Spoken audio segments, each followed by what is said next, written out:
Assalamualaikum warahmatullahi wabarakatuh.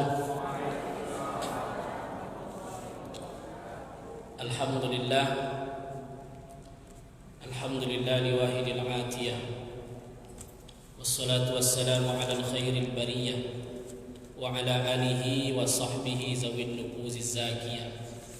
Ashhadu an la ilaha illallah wahdahu la syarika lah, أشهد أن محمدا عبده ورسوله لا نبي بعده. رب اشرح لي صدري ويسر لي أمري واحلل عقدة من لساني يفقه قولي. وقال الله تعالى في القرآن الكريم بسم الله الرحمن الرحيم فألهمها فجورها وتقواها قد أفلح من زكاها وقد خاب من دساها. فألهمها فجورها وتقواها. Allah akan ilhamkan dua kita, dan itu sudah pasti. Jadi Allah berikan kepada kita itu dua ilham. Fa'alham, Allah berikan dua. Fa'alhamaha fujuraha wa taqwaha. Ada fujur, ada taqwa. Jadi hidup itu ikhtiar. Hidup itu ikhtiar. Kita bisa milih mana yang baik, mana yang buruk, dan dua-duanya diberikan pilihan oleh Allah Subhanahu wa taala. Maka Allah katakan fa'alhamaha fujuraha wa taqwaha. Allah akan ilhamkan dua sifat kepada manusia, mau fujur dia, durhaka, atau takwa dia kepada Allah Subhanahu wa taala. Tapi Allah sambung ayatnya, qad aflaha man zakkaha. Menanglah, beruntunglah orang-orang yang selalu zakkaha, membersihkan dirinya. Dengan apa dia bersih? Dengan zikir, dengan ibadah kepada Allah. Dan salat itu termasuk zikir kepada Allah. Maka zikir itulah yang menghidupkan ruhani kita. Kadang kita hanya sibuk dengan jasmani, ya, muka saja kena flek, berani kita ke salon. Iya bu, berapa bayar sekarang tuh? Ada 500.000 kadang-kadang, hanya flek. Sementara ketika hati kita kena bintik hitam dosa, kita lupa, nggak tahu kita kadang-kadang. Waqad khaba man dassaha. Dan sungguh merugilah yang orang-orang yang selalu memberikan noda-noda terhadap setiap perbuatannya. Maka kehidupan itu sudah ditakdirkan oleh Allah Subhanahu wa taala, tergantung bagaimana kita memberikan keseimbangan antara lahir dan batin kita. Maka sudah ada pencatatnya, sudah ada kiri dan kanan, ya, malaikat raqib dan atid. Namun di sana, di situ semua, setiap amal-amal perbuatan yang kita laksanakan kepada Allah, selalu saya bilang muaranya ada dua. Yang pertama ilmu, yang kedua ikhlas. Kalau ilmu, itulah yang kita tuntut. Kalau ikhlas, urusan hati kita dengan Allah. Maka orang yang paling sulit ikhlasnya adalah orang yang mungkin diberikan kelebihan oleh Allah Subhanahu wa taala. Maka hari ini yang paling sulit ikhlas itu dalam keadaan hari ini saya. Karena saya yang ngomong. Kadang muncul sifat seolah-olah saya hebat, pandai. Apa obat supaya kita itu jangan sampai setiap amalan kita itu merasa hebat di sisi Allah Subhanahu wa taala? Maka munculkanlah keikhlasan di dalam hati kita. Umar selalu berdoa dia kepada Allah, Allahumma ya Allah, Allahumma ja'al kulla amali liwajhikal karim wa la li ahadi syai'an. Ya Allah, jadikanlah setiap amal perbuatanku untuk engkau semata-mata, wahai zat yang mulia. Wala taj'alhu, jangan jadikan amal tadi li ahadi syai'an, sedikit pun untuk orang orang lain. Jangan beri porsi orang lain setiap amal ibadah kita. Tapi mutlak betul-betul karena Allah. Karena porsi itu kadang-kadang kita bagi. Merasa kita hebat, merasa kita pandai, merasa kita yang paling bagus ibadahnya kepada Allah. Jadi hilangkan porsi itu betul-betul kepada Allah Subhanahu wa taala. Dan insyaallah ilmu itulah yang kita kaji malam ini. Hal-hal yang berkaitan dengan ibadah. Khususnya kemarin kita ngaji tentang wudu. Masih ingat Pak? Wudu. Secara garis besar kemarin wudu itu ada 4 unsur. Jadi dalam wudu itu ada 4 unsur kemarin. 4 pokok dalam wudu tadi. Jadi wudu itu modelnya sederhana. Kita ambil keran, pergi ke keran air, ambil wudu, bentuknya sederhana. Tapi rupanya ada 4 pokok. Yang 4 ini kalau tinggal, wudu kita tidak sah. Jadi sia-sia ibadah kita kepada Allah. Apa yang 4 unsur itu kemarin Pak Soleh? Lalu pon. Nah, ini biasa. Unsur pertama syarat. Unsur kedua rukun. Unsur ketiga sunat. Unsur keempat yang membatalkan wudu. Jadi ada 4 kajiannya di wudu itu Pak. Syarat wudu ada 4 kemarin syarat wudu. Singkat saja. Pertama air mutlak. Tidak boleh bercampur dengan yang lain airnya. Yang kedua ghairu ha'il. Tidak ada pembatas antara air dengan anggota wudu seperti tato, kutek, penghalang-penghalang, tidak boleh ada yang menghalang. Yang ketiga tak boleh air tadi berubah dengan basuhan anggota wudu kita tadi. Contoh makam kita tebal, langsung wudu nggak dibersihkan dulu, berubah air tadi, wudu tidak sah. Syarat yang keempat dukhulul waktu lidaimil hadas, masuk waktu bagi orang yang hadasnya terus menerus. Seperti orang yang netes kemarin kan kita kaji itu malam Pak ya. Orang yang menetes air seninya, buang air terus, dia tidak sadar. Maka salah satu syarat orang yang seperti ini wajib dukhul waktu. Ketika azan dia langsung wudu, kemudian dia sholat. Ustaz, ketika sholat keluar lagi dia, dimaafkan oleh Allah karena darurat. Dia sudah daim hadasnya tadi. Sudah kita bahas, sudah khatam kemarin. Yang kedua masuk kepada rukun wudu. Ini mudah. Ada berapa kemarin Bu?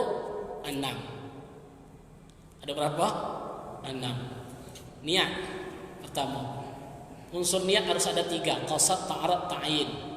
Sengaja aku ngambil wudu untuk menghilangkan hadas kecil karena Allah Ta'ala. Niat antara air basuhan. Ketika air dibasuh dalam mazhab Syafi'i jatuh dia niat, karena niat qasdus syai' muqtarinan bi fi'ali. Yang dimaksud dengan niat itu adalah menyegajahkan perbuatan beriringan dengan pekerjaan tadi.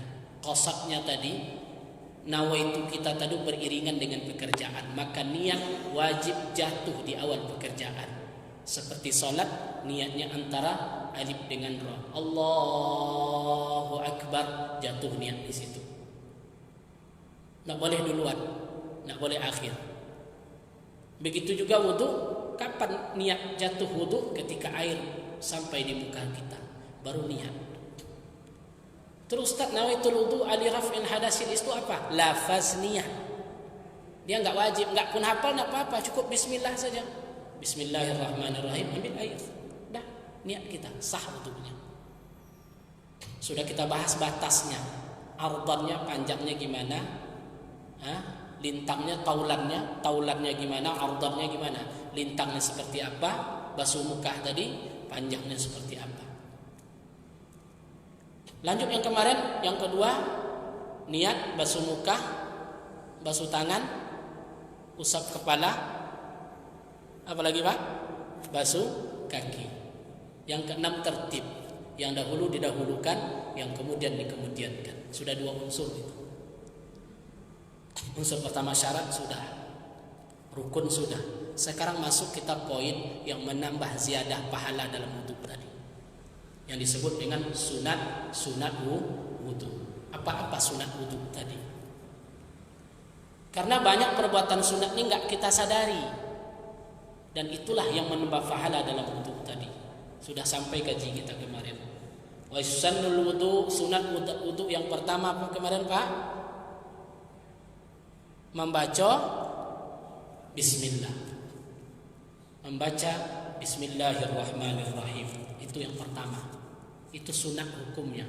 Tapi menurut mazhab Hanafi, basmalah itu wajib, dia masuk rukun wudu. Orang berwudu enggak baca bismillah, wudunya tidak sah. Tapi kalau mazhab Syafi'i, basmalah itu bagian daripada sunat wudu. Dengan basmalah di awalihi, dengan membaca bismillahirrahmanirrahim. Kemudian yang kedua apa lagi sunat wudu kemarin? Ayo Bu. Habis bismillah apa lagi? Faghuslul kaffain, membasuh dua telapak tangan. Membasuh dua telapak tangan. Ini juga sunat. Jadi bismillah langsung basuh telapak tangan. Yang ketiga apa kemarin? Siwak. Apa arti siwak itu? Gosok gigi. Rupanya gosok gigi ini juga sunat dalam berwudu. Ibu gosok gigi tadi sebelum wudu? Ada Bu? Ada, kan mandi sore di rumah. Ya, gosok gigi. Laula an asyqa ala ummati la amartuhum bisiwak inni kulli salatin, kata Nabi. Kalaulah tidak berat bagi umatku, sungguh aku wajibkan bersiwak ini di setiap waktu sholat. Rupanya siwak itu berat, ya, susah rupanya bersiwak itu. Gosok gigi itu susah, sehingga Nabi mengeluarkan hadis, kalau ndaklah berat bersiwak ini bagi umatku, kata Nabi, maka sungguh aku wajibkan setiap sholat itu bersiwak. Coba kalau seandainya diwajibkan Nabi, kira-kira apa yang terjadi? Banyak yang nggak sah wudunya. Kenapa? Karena siwaknya nggak ada. Maka siwak ini bagian daripada sunnat sebelum melaksanakan wudu. Ya, walau bi usbu', siwak tidak boleh dengan jari. Nggak sah Pak. Kalau bersiwak dengan jari nggak sah itu. Harus dengan khash, benda-benda kasar, atau aut, atau kayu yang kasar, kayu aut namanya. Maka dengan demikian bersiwak itu merupakan sunnah muakkadah, bukan sunat biasa siwak itu, tapi sunat muakkad. Sunat muakkad itu sunat yang sangat dianjurkan. Itu loh hukum siwak tadi. Walikulli salatin, bagi setiap salat, fardhaha wa naflaha, meskipun salat fardu ataupun salat sunat, maka mesti dia bersiwak. Kemudian hadis dari Rasulullah sallallahu alaihi wasallam. Wa qala al-Hamid bi isnad hasan, ada sebuah sanad yang jaid. Rasul pernah berkata, apa kata Rasulullah? Raka'atani bisiwakin afdalu min 70 raka'atin bila siwakin. Ini menarik ini Pak. Raka'atani bisiwakin, salat 2 rakaat dengan siwak. Ibu gosok gigi dulu sebelum salat atau di wudu tadi. Afdalu min 70 raka'atan bila siwak, lebih utama daripada 70 rakaat tanpa siwak. Hadis jaid dari Hamid. Jadi rupanya begitu. Ini motivasi kita nih gosok gigi ya. Salat yang diiringi gosok gigi 2 rakaat lebih afdal daripada salat 70 rakaat tanpa siwak. Siwak ini maknanya umum, makanya siwak itu ada berbentuk kayu. Tengok ahli-ahli ibadah itu, dia bawa siwak. Dia bawa siwak setiap sholat siwak dia. Dia rupanya menyari ini, Pak. 2 rakaat saja sama dengan 70 rakaat. Masya Allah. Begitulah. Nah, ini hal-hal yang bagaimana fadilah dalam bersiwak. Ya ta'akkadu aidan, sangat dimuakkadkan juga bersiwak tadi litilawatil Quran, untuk membaca Al-Qur'anul Karim. Jadi sebelum baca Quran itu Pak, sangat dianjurkan kita bersiwak dan dapat pahala di sisi Allah Subhanahu wa taala. Apalagi au hadis, atau kita belajar hadis, baca-baca hadis, mukhtar hadis, hadis arba'in, ilmu-ilmu hadis kita baca. Sebelum membaca hadis tadi disunahkan kita bersiwak terlebih dahulu. Au ilmi syar'i, atau belajar ilmu syariat, majlis ta'lim.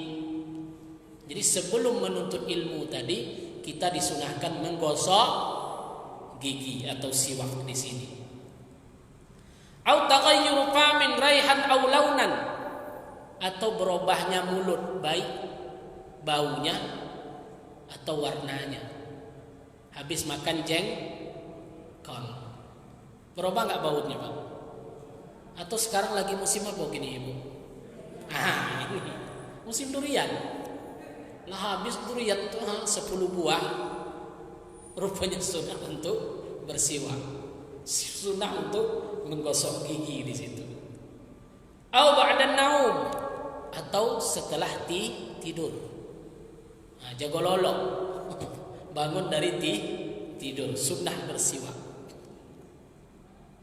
Au qabla naum, atau sebelum tidur. Ibu kira-kira sebelum tidur gosok gigi atau enggak? Ini dapat pahala kita. Tapi niatkan karena Allah, ibadah. Jadi sunnah juga bersiwak itu sebelum tidur. Ini au dukhulil masjid, atau masuk masjid, wa manzil, menuju tempat tidur. Mohon maaf bagi suami istri. Dengar tuh Ustaz Farul Razi. Sebelum ke tempat tidur, sunnah dulu gosok gigi. Rasulullah itu begitulah diperhatikan.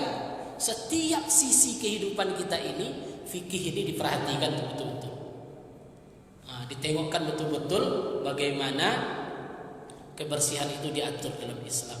Jangan main tidur aja, habis jalan-jalan, ya makan pula martabak habis itu kan.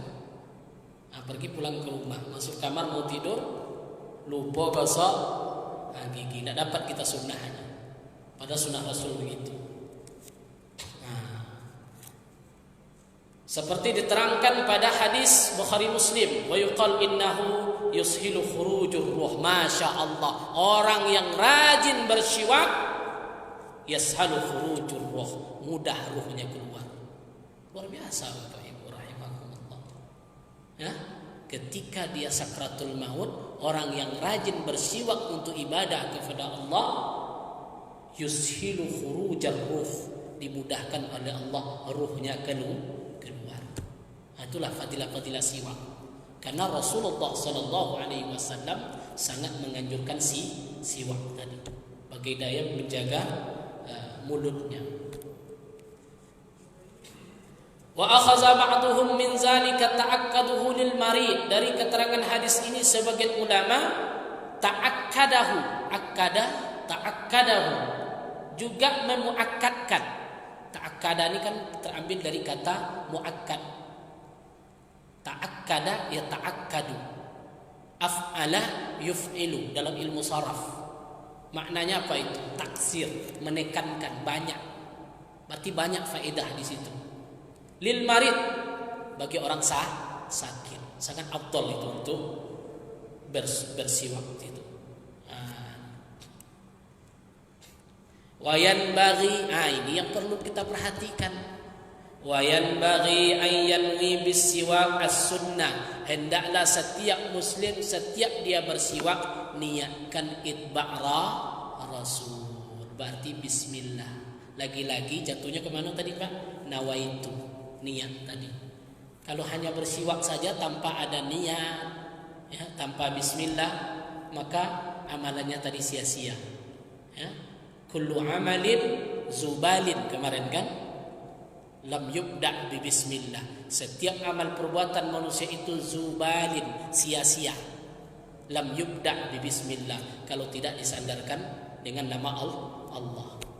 Lagi-lagi niat tadi Bapak Ibu. Sebelum gosok gigi, kita niat dulu. Saya bersiwak karena Allah, mengikuti sunnah Rasulullah sallallahu alaihi wasallam. Liyuthaba alaihi. Kenapa harus kita berniat? Karena Allah liyuthaba alaihi, supaya dapat pahala dari Allah Subhanahu wa taala. Maka ibadah sehari-hari itu sebetulnya ladang amal. Keluar masjid kita sunnah kaki atau kanan atau kiri? Kiri. Ibu buat enggak kiri? Terniat enggak ketika itu untuk kiri? Berbaca enggak karena Allah? Maka itu jadi pahala. Kita pakai baju sunnah kanan atau kiri? Kanan. Rasul memakai baju selalu sebelah kanan. Tapi harus ada dalam hati kita, ini mengikuti sunnah Rasulullah, baru dapat pahala. Jadi seluruh amal ibadah itu ladang pahala dengan syarat apa tadi? Bin niyatin, dengan niat untuk mengikuti sunnah Rasulullah sallallahu alaihi wasallam. Padahal pakai baju itu kan urusan dunia, Pak. Maka Ibnu Katsir mengatakan, kam min amalin yatasawwaru bi umurid dunya, kam min amalid dunya yatasawwaru bi umuril akhirah bi husnin niyah. Berapa banyak pekerjaan dunia, berapa banyak pekerjaan dunia dia mendapat pahala seperti amalan akhirat. Kenapa? Bi husnin niyah, karena baik niat tadi. Ibu pakai baju bismillahirrahmanirrahim, niat untuk aurat, dapat pahala atau tidak? Itu dunia atau akhirat? Dunia. Ya, dunia. Atau bapak sisir rambut di cermin, bismillahirrahmanirrahim. Kita sisir rambut. Nah, itu kita apa? Supaya ganteng nampak sama istri saya.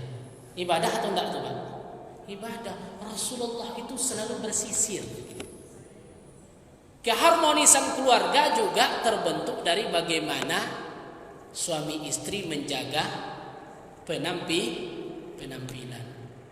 Maka saya tadi ada bimbingan di kantor, bimbingan pranikah, bimbingan pranikah. Itulah materinya, termasuk itu. Ketika pacaran, nah ini ketika sebelum nikah, make-upnya bagus, lipstiknya bagus, rapi.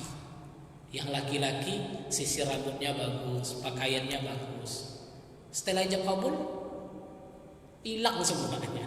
Nah, di mana sunnah? Padahal perbuatan-perbuatan dunia ini semuanya adalah ladang amal ibadah. Kuncinya apa tadi? Diniatkan karena sunnah mengikuti Rasulullah sallallahu alaihi wasallam. Wa kam min amalil akhirah yatasawwaru bi amalid dunya bisu'in niyah. Kata Ibnu Katsir, berapa banyak amal akhirat dia menjadi amal dunia. Karena apa? Karena niat yang tidak bagus. Bapak tuh pergi ke Asy-Syakirini sholat, habis itu nitip, contoh ini, habis itu dia nitip sajadah atau nitip tikar sholat. Saya impak nih 2, 4 atau 5 tikar sholat untuk masjid. Kata jemaah, alhamdulillah. Rupanya bapak tuh nyalon. Nah, habis itu dia kasih ini nomor pilihan saya. Ini contoh ya. Ini nomor pilihan saya. Enggak terpilih dia besok. Datang dia ke sini lagi. Kenapa saya nggak dipilih? Amalnya amal akhirat atau tidak itu? Amal akhirat. Akhirnya menjadi amal dunia. Kenapa? Bisu'in niyah. Karena niat yang tidak bagus. Jadi lagi-lagi digiring situ. Wayan bagi seharusnya an yanwiya bin niyah. Iringilah setiap perbuatan itu dengan niat. Kenapa? Liyuthaba alaihi, supaya mendapat pahala di sisi Allah Subhanahu wa taala. Paham Bapak Ibu rahimakumullah? Itu udah berapa banyak sunat wudu itu? Yang kita kaji sudah berapa itu? Sudah 3. Mulai dari baca bismillah, menggosok-gosok telapak tangan, kemudian siwak. Siwak semua. Baik, selanjutnya apa lagi? Wa yukrahu lis-shaim ba'da zawal. Orang berpuasa, ini yang tak boleh. Orang yang berpuasa tidak boleh bersiwak ba'da zawal, setelah tergelincir matahari. Orang puasa enggak boleh itu.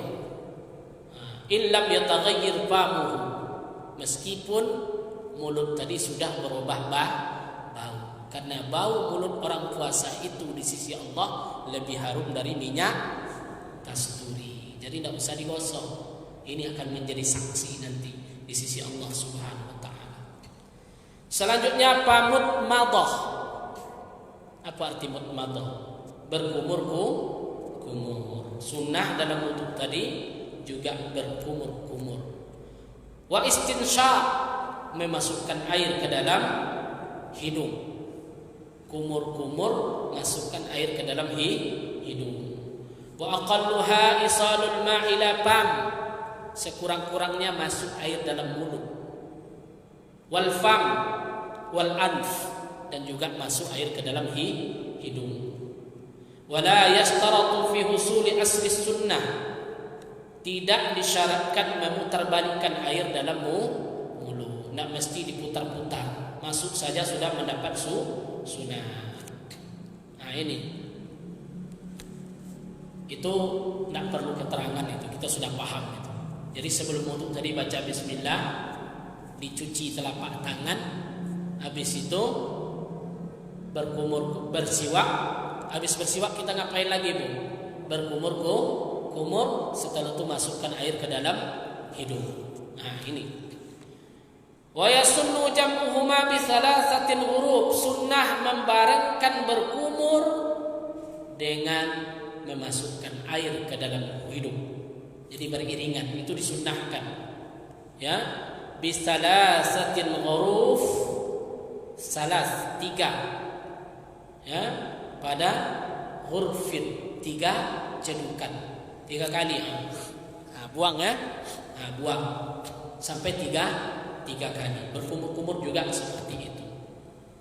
Itu disunnahkan. Wa mashu kullu ra'sin, mengusap seluruh kepala. Kalau rukunnya apa kemarin? Rukun wudu. Mengusap sebagian kepala, sedikit aja sudah. Sunnahnya apa? Wa yamsahu kullu ra's, mengusap seluruh kepala tadi, habis sampai ke belakang. Masuk air itu semua. Li'ittiba, karena Rasulullah selalu begitu. Sering dia Rasulullah begitu. Jadi pengambilan hukumnya di situ. Memang ada Rasul begini, mengusap kepala, tapi juga sering Rasulullah langsung mengusap seluruh kepala. Illa Malik wa Ahmad, kecuali Imam Malik dan Ahmad. Menurut Imam Malik, mazhab Maliki, Imam Ahmad bin Hanbal, mazhab Hambali, mengusap seluruh kepala tadi rukun, wajib itu, Pak. Jadi mazhab Maliki sama dengan Imam Ahmad bin Hanbal atau mazhab Hambali, itu ngusap kepala semua itu wajib. Tapi kalau mazhab Syafi'i cukup sedikit saja, sudah sah dia. Makanya kalau talfid kita, kalau di Masjidil Haram itu mazhabnya apa? Hambali, terpaksa pakai wudu Hambali. Demikian. Jadi itu juga disunnahkan. Wa in kana lahu sya'run yanqalib, jika meskipun kepalanya tidak ada rambut. Yang dihitung itu bukan rambut, maka disebut di situ mashur ra's, mengusap kepala, bukan mashur sya'ar, bukan mengusap rambut. Nah, jadi meskipun botak nih enggak ada rambut pun disunahkan mengusap semuanya. Nah, begitulah dalam hukum melaksanakan sunnah-sunnah dalam wudu. Selanjutnya apalagi sunnah wudu? Wa mushu kullul uznain, sunnah membasuh dua telinga. Jadi pertanyaan bapak yang kemarin itu, telinga itu apa hukumnya dibasuh? Sunnah. Jadi telinga ini hukumnya sunnah, bukan wajib. Tapi kalau nggak paham kita seolah-olah telinga ini rukun. Itulah sunat yang jarang kita tinggalkan. Iya Pak, selalu tuh telinga itu dibasuh. Tapi dalam fikih itu disebut sunnah zahiran wa batinan, baik yang luar ataupun yang dalam, itu disunnahkan. Qala Nawawi, Imam Nawawi mengatakan wala yasunnu mushur raqbah, tidak ada kesunahan mengusap leher.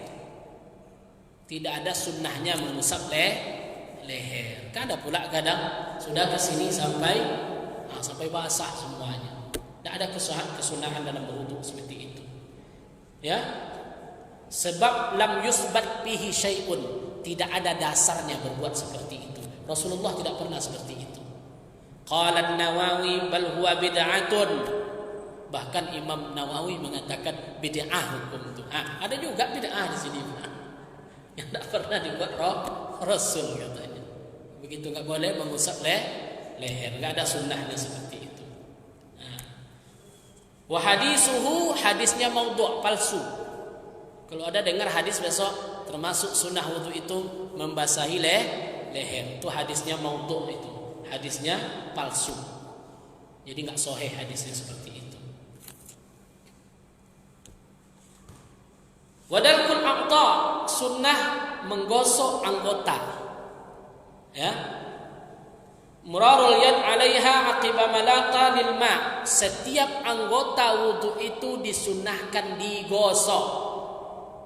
Basuh tangan sunnah digosok-gosok. Itu dalkun, itu termasuk sunnah dalam berwudu.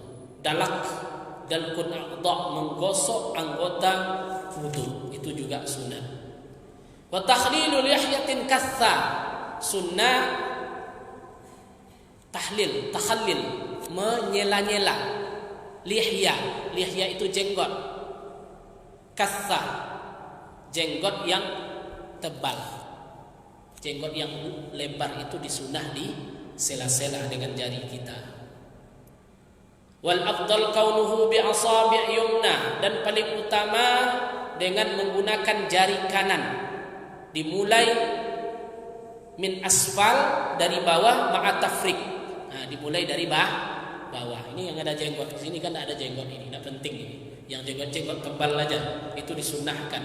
Memakai asabi', sunnah menyelah jenggot dengan jari. Jam 7.25. Kita sepakat Isya 27. Ini momen untuk tanya jawab. Kalau yang bertanya, silakan Pak. Kalau ada yang ragu, silakan.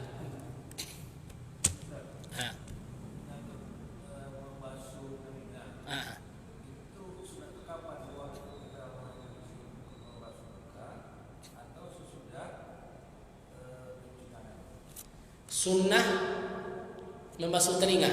Di sini dibuat urutannya yaitu mashur ra's, setelah ngusap kepala. Jadi sunnah membasuh telinga itu masuk dia ngusap kepala. Kalau kita mau dapat sunnah semuanya, basuhkan kepala semuanya, baru masuk telinga. Kan orang sering buat di situ. Maka tertib sunnahnya dibuatkan juga mengiringi rukun di sini. Jadi bukan sebelum wudu, ini sunnah ini masuk dalam seluruh rangkaian wudu. Maka dibuat di sini pertama tadi membasuh tangan. Baca bismillah dulu Pak. Bismillahirrahmanirrahim. Tangan sudah dibasuh ini. Habis basuh tangan apa lagi? Bersiwak. Habis bersiwak apa kita lagi? berkumur-kumur. Habis berkumur masukkan air dalam hidung. Setelah itu baru kita ngambil wudhu. Berarti masuk sunnah ini dalam perbuatan wudhu sendiri. Maka masuklah dia sunnah kesekiannya membasuh musab seluruh kepala. Karena yang di muka nggak ada sunnah. Karena yang di muka ini kan nggak ada tambahan. Di tangan juga nggak ada tambahan. Yang ada tambahannya apa? Setelah mengusap kepala, kalau mau dapat sunnahnya usap seluruhnya. Setelah itu apa? Maka usap telinga. Di sini bukan bahasanya membasuh telinga, Pak. Bahasa di sini. Di sini bahasanya mas'ul uznain, mengusap telinga. Kalau bahasa telinga kan dialirkan air. Tapi ini bahasanya mushul yadain, mushul uznain, yaitu membasuh telinga. Zahiran luar, batinan dalam. Jadi begitu cara masuk, langsung begini. Nah, itu sunnah tadi dapat. Paham Pak ya? Itu salah letak. Kalau salah letak nanti dibuat pula di awal kan salah wudu. Maka di sini diurutkan oleh para ulama tadi, sunnah wudu ini bukan sunnah sebelum wudu. Nah, harus dipahami, sunnah wudu ini sunnah-sunnah yang dilakukan ketika wudu berlangsung. Jadi tambahan-tambahan dalam wudu itu sunnah, seperti basuh 3 kali. Kan semua anggota itu taslis. Nah, nanti masuk semuanya. Nah, cuman satu pertanyaan dapatnya. Nah, silakan.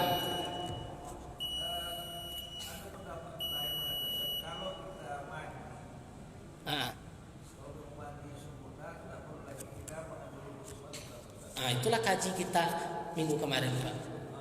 Ada di sini lafaznya. Nah, orang yang mandi kan ada kemarin tuh, sebelum tertib. Masih di surat tertib. Ini walau in ghamasa muhaddisun walau fi ma'in qalil bin niyatin mu'tabara mimmara ajza'uhu anil wudu. Barang siapa yang mandi ke dalam sungai menenggelamkan seluruh badannya, dia niatkan untuk berwudu, sah wudunya. Ini udah kaji kemarin ya, udah dibacakan kemarin teksnya. Ini walawin ghamasa, orang yang nyelam dalam air, Bapak nyelam ya dalam sungai. Niat di situ apa? Aku mengambil wudu karena menghilangkan hadas kecil karena Allah Ta'ala. Tapi ada nawaitu membasuh semua, sah wudunya.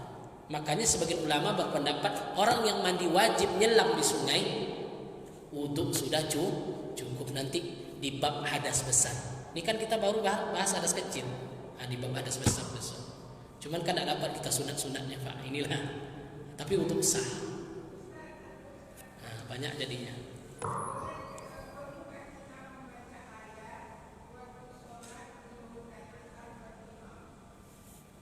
Bolehkah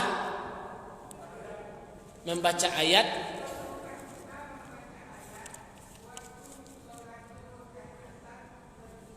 berimam?